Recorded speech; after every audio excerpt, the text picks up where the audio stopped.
नमस्कार, जय मसीह। आज अक्टोबर 7 असोज 21 सोमबार। आजको पाठ बाइबलको पुरानो नियमको यहोशूको पुस्तक 18, 19 र 20 अध्यायबाट रहेको छ। यहाँ यसरी लेखिएको छ, बाँकी देशको विभाजन। अनि इजरायलीहरूका सारा समुदाय सिलोमा जम्मा भयो र त्यहाँ भेट हुने पाल टाँग्यो। त्यो देश तिनीहरूका अधीनमा भइसकेको थियो, तर इजरायलीहरूमा आफ्नो आफ्नो अधिकार भाग नलागेका अझै 7 कुल बाँकी थिए। यसकारण यहोशूले इजरायलीहरूलाई भने, तिमीहरूका पिता पुर्खाका परमप्रभु परमेश्वरले तिमीहरूलाई दिनुभएको देश अधिकार गर्नलाई कति दिन ढिलो गर्छौ? अब कुलै पछि 3-3 जना मानिसहरू तिमीहरूका निम्ति नियुक्त गर। म तिनीहरूलाई पठाउने छु र तिनीहरू गएर देशमा घुमेर आफ्ना अधिकारको निम्ति भाग लेखेर म कहाँ फर्केर आउनेछन्। तिमीहरूले 7 भागमा बन्डा गर। यहुदा दक्षिणमा आफ्नै सिमाना भित्र र योसेफको घराना चाहिँ उत्तरतिर तिनीहरूकै सिमानामा रहनु पर्नेछ। तिमीहरूले त्यो देशको 7 भागको विवरण लेखिसकेपछि म कहाँ ल्याऊ, अनि परमप्रभु हाम्रा परमेश्वरको सामु तिमीहरूका निम्ति म चिठा हालिदिनेछु। तर लेवीहरूलाई तिमीहरूमध्ये केही भाग हुने छैन, किनकि परमप्रभुको पुजारी पद नै तिनीहरूको अधिकार हो। गाद, रुबेन र मनस्सेको आधा कुलले पूर्वपट्टि एर्दन पारी परमप्रभुका दास मोसाले दिएका तिनीहरूका आफ्नो आफ्नो अधिकार पाएकै छन्।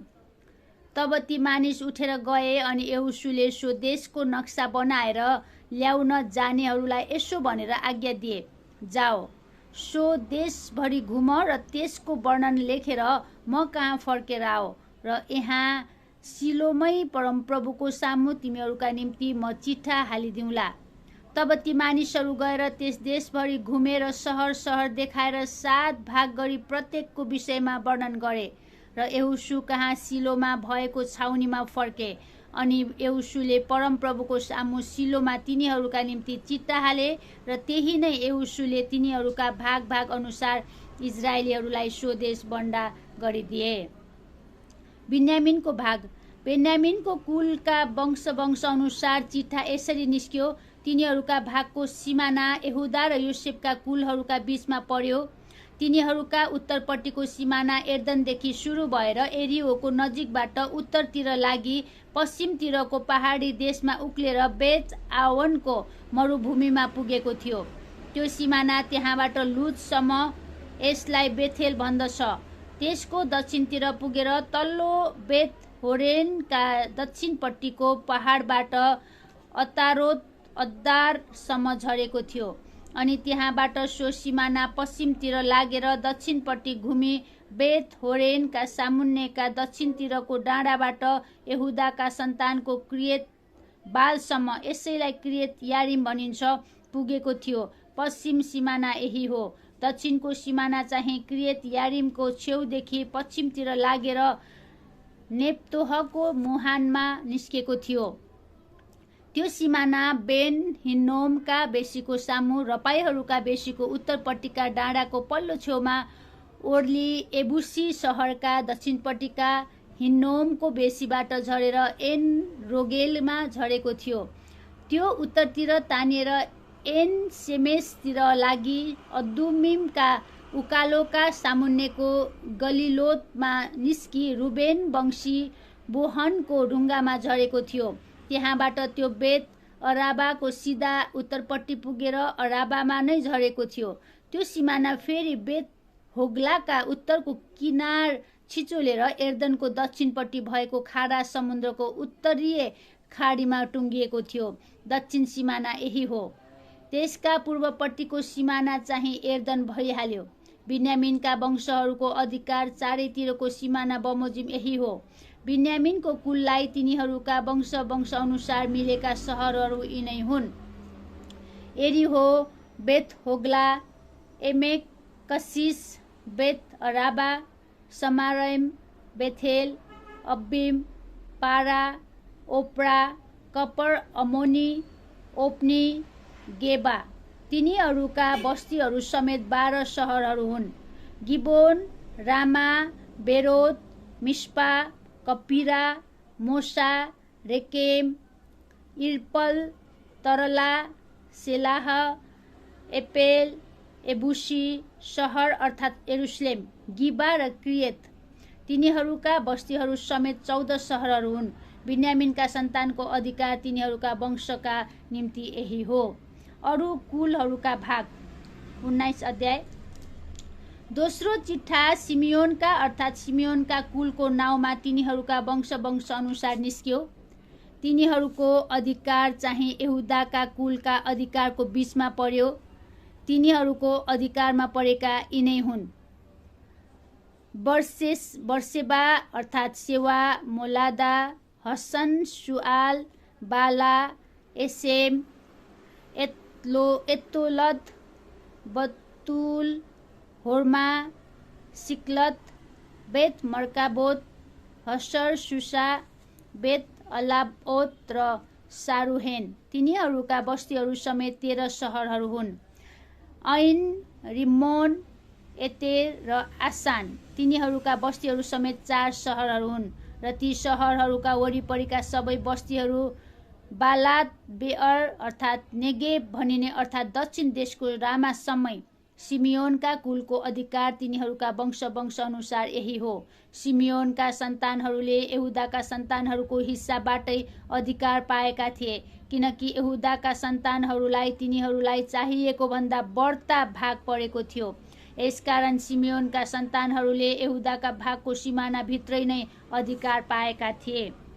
तेस्रो चिट्ठा जबुलुनका सन्तानहरूका नाउँमा तिनीहरूका वंश अनुसार यसरी निस्क्यो। तिनीहरूका अधिकारको सिमाना सारिदसम्म भयो अनि तिनीहरूको सिमाना पश्चिमतिर मरलासम्म बढेर दब्बेसेतसम्म पुगी योकनामका अगाडिको खोल्सासम्म पुगेको थियो। त्यो सिमाना सारिदबाट फेरि पूर्वपट्टि किस्लोत तबोरको सिमानासम्म पूर्वतिर मोडिएको थियो। त्यो दाबरतमा निस्केर यापीसम्म चढेर गएको थियो। त्यहाँबाट त्यो पूर्वतिर लागेर गात हेपेर र इत कासिनसम्म छिचली रिम्मोनसम्म पुगेर नेआतिर गएको थियो अनि त्यो सिमाना हन्नतोतिर उत्तर मोडिएर इप्ताहाइलको बेसीमा पुगेको थियो। त्यस सिमानाभित्र काथत, नहलल, सिम्रोन, इदलाह र बेथ लेहेम पनि थिए। तिनीहरूका बस्तीहरू समेत 12 सहरहरू थिए।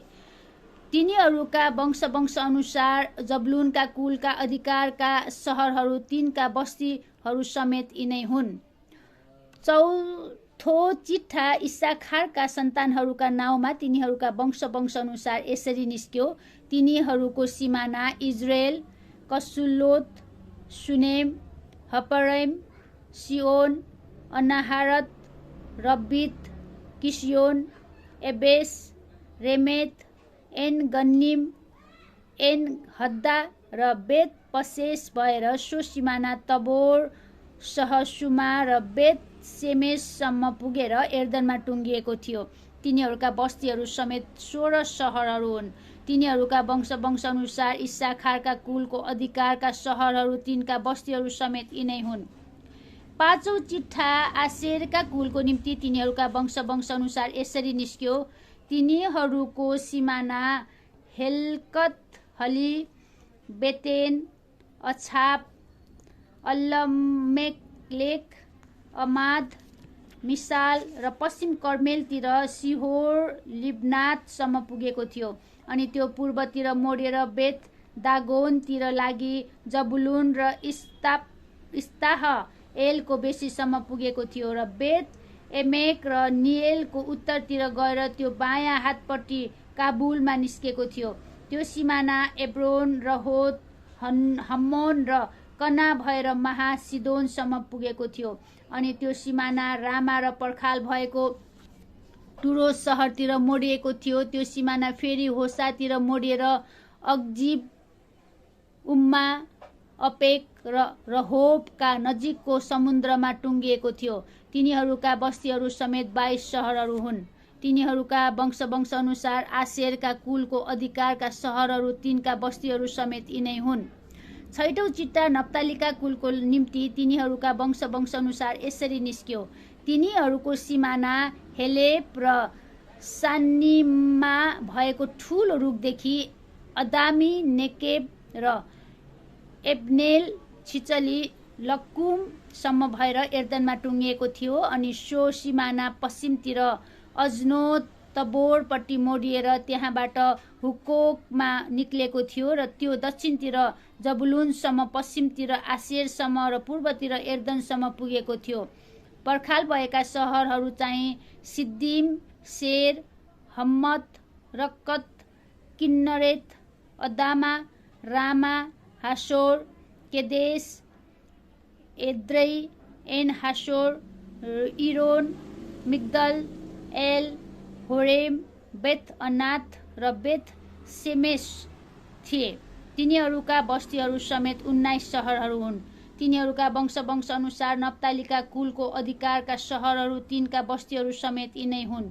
सातौं चिट्ठा दानका कुलको निम्ति तिनीहरूका वंश अनुसार यसरी निस्क्यो। तिनीहरूका अधिकारको सिमाना सोरा, एस्तोल, इर, सेमेस, साल्बिन, अय्यालोन,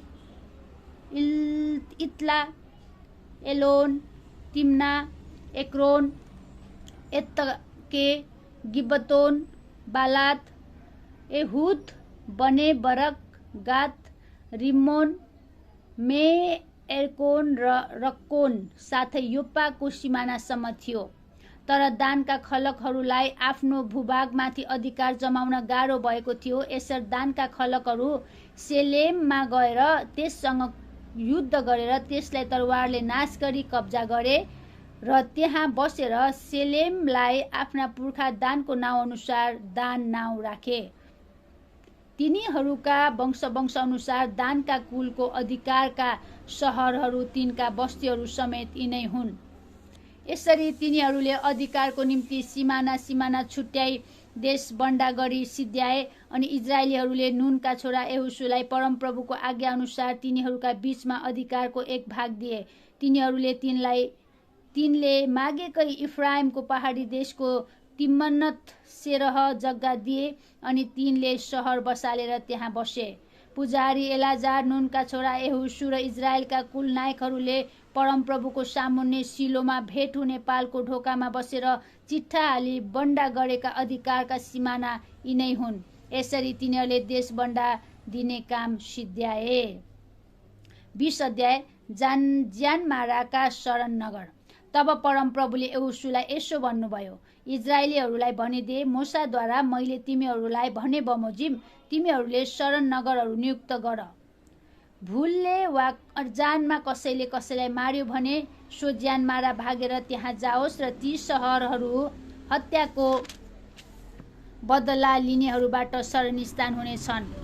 ती सहरहरूमध्ये एउटामा त्यो भागेर जाओस् र त्यस सहरभित्र पस्ने ढोकामा उभियोस् र त्यस सहरका धर्मगुरुहरूलाई आफ्नो कुरा सुनाओस्। अनि तिनीहरूले सहरभित्र आफूहरू कहाँ लगी त्यसलाई ठाउँ दिउन् र त्यो तिनीहरूका साथमा बसोस्। यदि हत्याको बदला लिनेले त्यसलाई खेद्यो भने तिनीहरूले त्यस ज्यानमारालाई त्यसको हातमा नसुम्पुन्, किनभने त्यसले आफ्नो छिमेकीलाई अजानमा मारेको हो र उसित त्यसको केही दुश्मनी थिएन।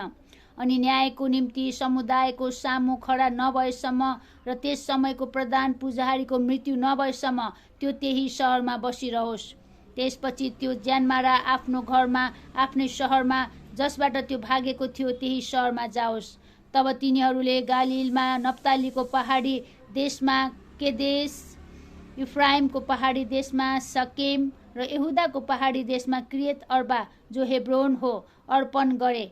एरिहोका एर्दनको पूर्वपट्टि रुबेनका कुलको उजाड स्थानमा भएको बेसीमा बेसेरलाई, गादका कुलको गिलादमा, रामोतलाई, मनस्सेका कुलको बासानमा भएको गोलानलाई तिनीहरूले ठहर्याए। कसैले कुनै मानिसलाई भुलले मारेको भए सभाको सामु त्यसको न्याय नभएसम्म हत्याको बदला लिनेको हातबाट मर्न नपरोस् भनेर त्यो भागेर जानलाई सारा इजरायलीहरू र तिनीहरूसँग प्रवास गर्ने परदेशीहरूका निम्ति ठहरिएका सहरहरू यिनै हुन्।